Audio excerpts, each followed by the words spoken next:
Good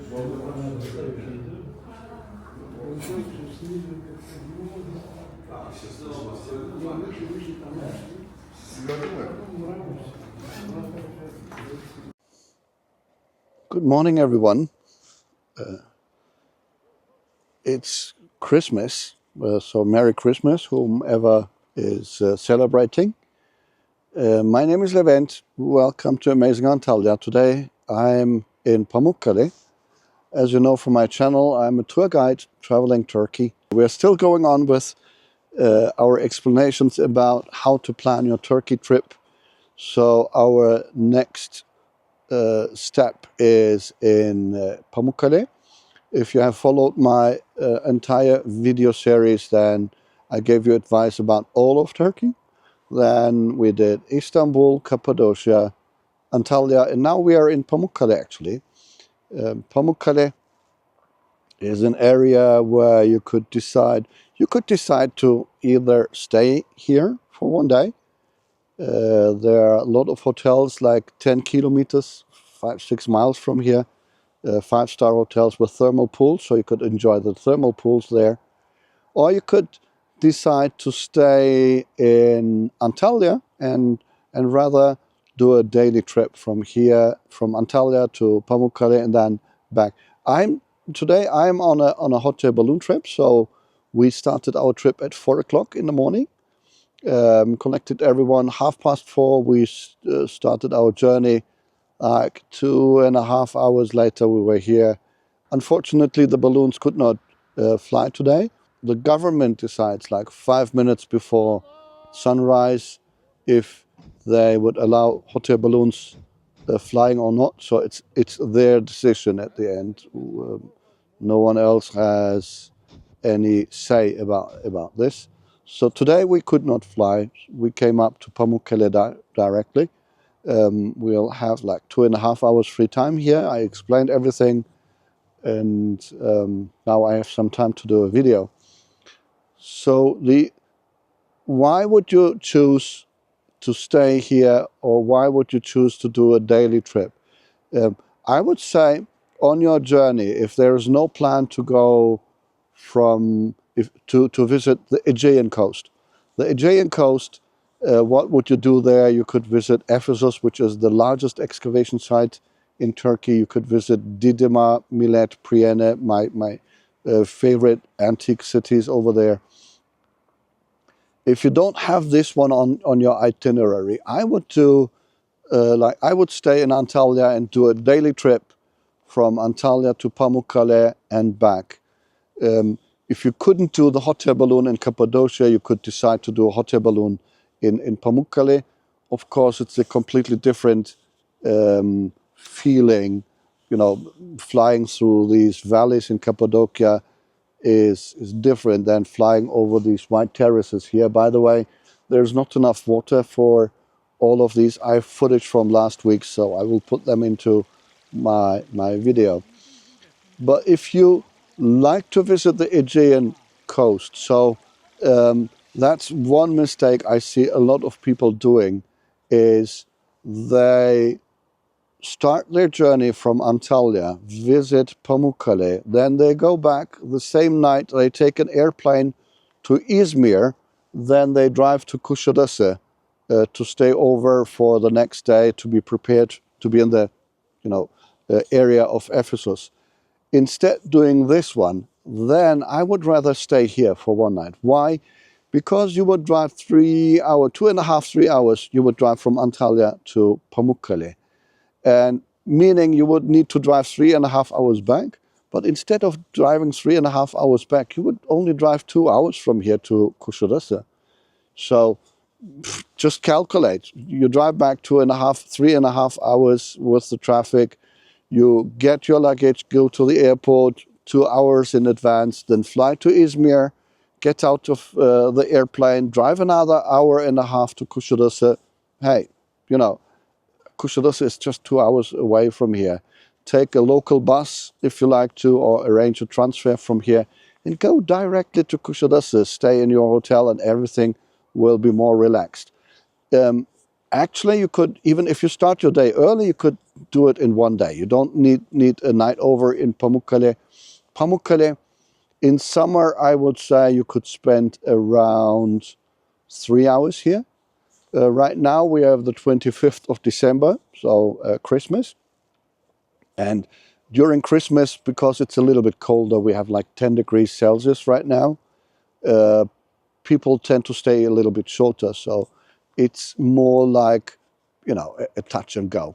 2 hours here, seeing the white calcium terraces and visiting the theater. If you haven't seen any theater like Aspendos, then it makes sense. If not, then it doesn't make sense to visit this theater. And then from here, you could then go on to Kuşadası and prepare for the next day. That would be my advice. Where to stay? It's easy. Just, that there are like 20 five-star hotels in the vicinity. You could go and stay there if you like to. If not, if you have not arranged for a transfer from here to the bus station or to Kuşadası, there are constantly small buses driving around here which take you directly to the bus station to Denizli. That's the next biggest city. We are in the province of Denizli. Province capital is Denizli. In the bus station, you would find several buses that will take you either to Izmir directly or to Kuşadası.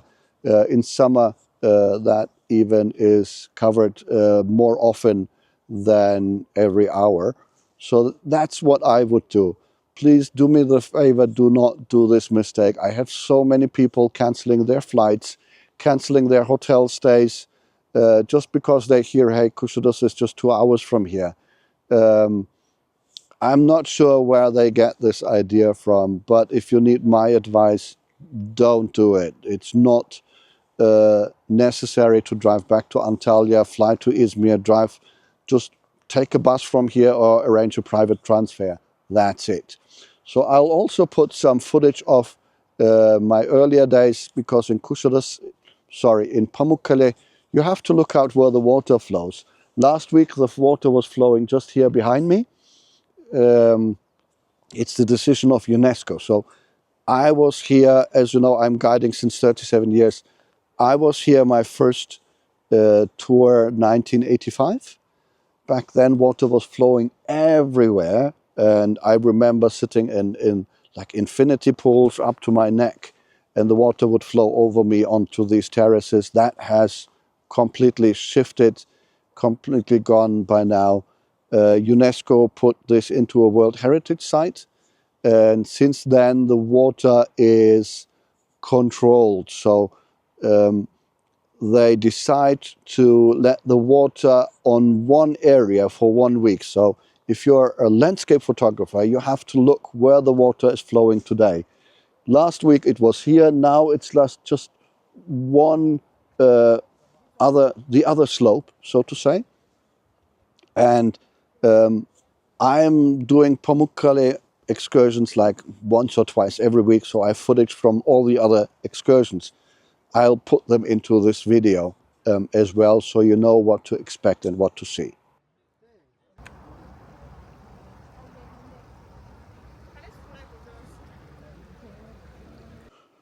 As you can see here, there's some green coloration, that's algae, but there's also some yellow color here, and yellow means sulfur.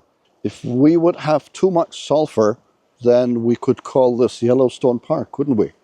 It's the same material that creates these terraces, but it's the sulfur that gives Yellowstone Park the color and the name. That's something we don't have here. And this is the walking path. This is where we are allowed to walk on the terraces, barefoot or with socks. Shoes, flip-flops are not allowed. And from here you can walk down all the way to enjoy these small ponds. They're like 40, 50 centimeters, like up to your knee deep, so you can't swim in them. And the only thing that I would like to warn you is just over here. You see this red and green area?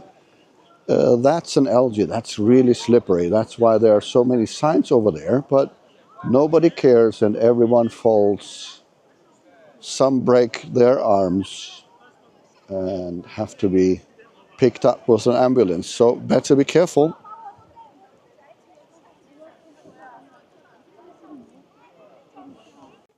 Coming to Pamukkale, you have a few options, things you could do here. First of all, as I mentioned, you could fly in a hot air balloon. Then we have a helicopter here, not a real helicopter, but a gyrocopter. It can fly one by one. It can't take several people at once. It's only the pilot and one additional person. Or you can do paragliding, which today there's none because the weather is bad. These are the three options you can do once you arrive here.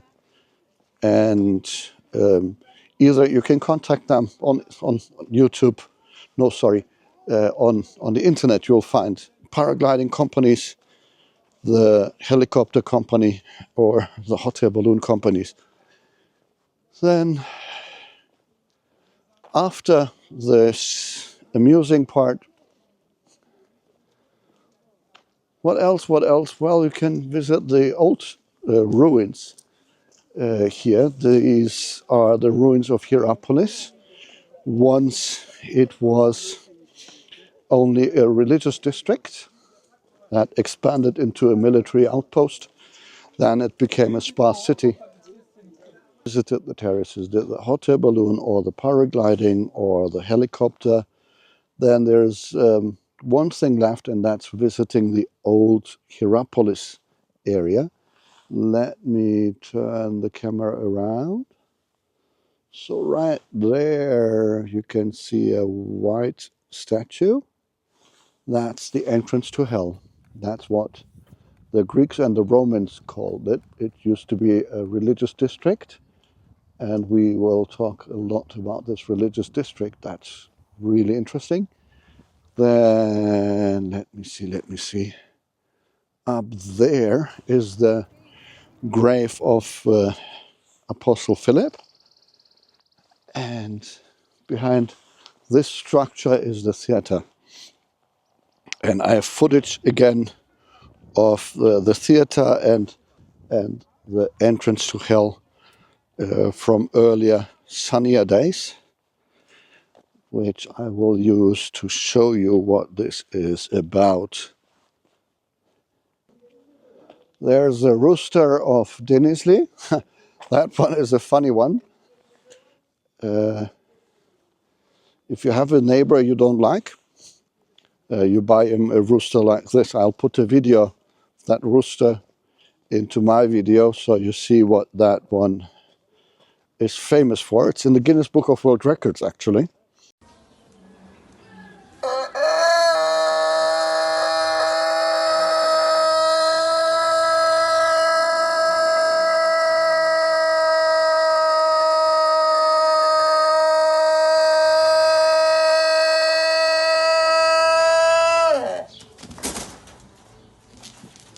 That one is a good one. Or if you have someone who can't wake up in the mornings, that's a rooster you need to buy for him. So, right now you can't visit the Cleopatra Pool. It's just next to me, I'll show you. Cleopatra Pool is closed since January, so you can't go in there. What are they doing? They're renewing the building that used to hold the toilets, the showers. There's nothing done to the pool itself. It's just the building that was built in the 80s. And in the 80s, when we had 300,000 visitors per year, we were happy. Right now, we have like 3 million visitors per year. So let me turn the camera around and show you the Cleopatra Pool from the distance. There we go. You see that steam coming out area? That's the Cleopatra Pool. So I'll notify you in one of my videos to the opening time of the Cleopatra Pool as well.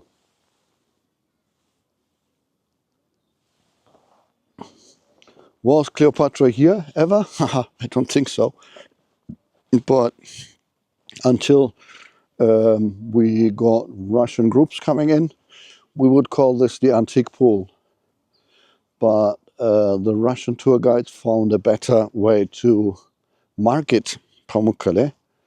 And since then it became Cleopatra's pool, far more popular.